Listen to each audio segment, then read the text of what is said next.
pala yung entrance guys, no? Sa Philplex compound. So titingin tayo dito ng mga repo ng mga motor. So nakita ko dun sa YouTube, magaganda yung motor dito. So guys, samahan nyo ko guys. So guys, ito pala Mercedes Avenue guys. Ito yung daan. Ito ang lusot na ito, Pasig na eh. So pag dito punta kayo ng palengke, Pasig. Pag kumaliwa naman kayo dyan, papuntang Floodway. Guys, dito na tayo guys. Tignan natin yung mga repo rito sa loob.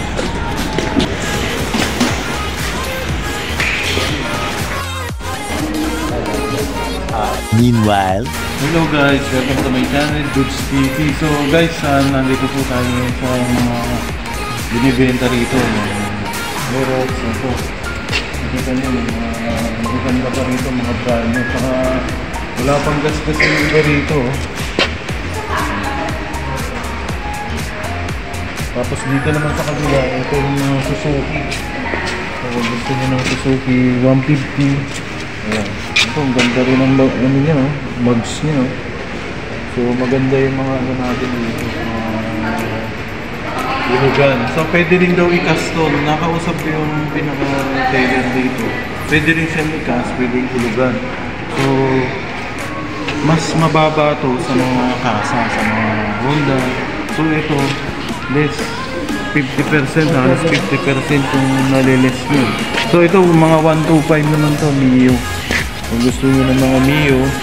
So ang napili ko pala rito, ito ginawa na nila. Wala pa palang plaka siya. Ito yung napili natin. Pero first come first serve dito. Maaaring makuha to pagbalik natin. So ang gagawin pala natin dito, mag-a-apply muna pag pumunta kayo dito sa pinaka-complex nila. Mag-a-apply muna kayo, then i-CCI kayo. Pagkatapos yung ma-CI, na-approve yung nyo, papers nyo, pwede na kayong mamili rito. So kung gusto nyo i-cash, pwedeng installment. So dito marami pa rin pag so dito may mga Honda kit dito. Parang 125. So maganda rin ito. So ito pa, meron pa rin dito. Ito, so guys, ito yung mga Honda Click pala. Ito may color red. So yung banda rito may black. Meron ding blue tsaka white. Ayan. Ito, ayan. So ito naman yung Honda. Ito Honda. Ayan. Ito yung mga bagong labas ng Honda. 160 ng nito cc, 160 cc. Oh. So ang down pala nito nasa 10,000 guys.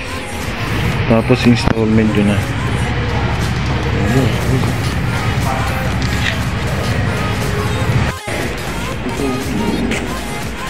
Lexus.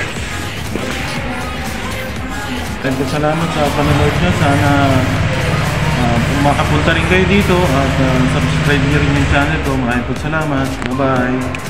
A few moments later.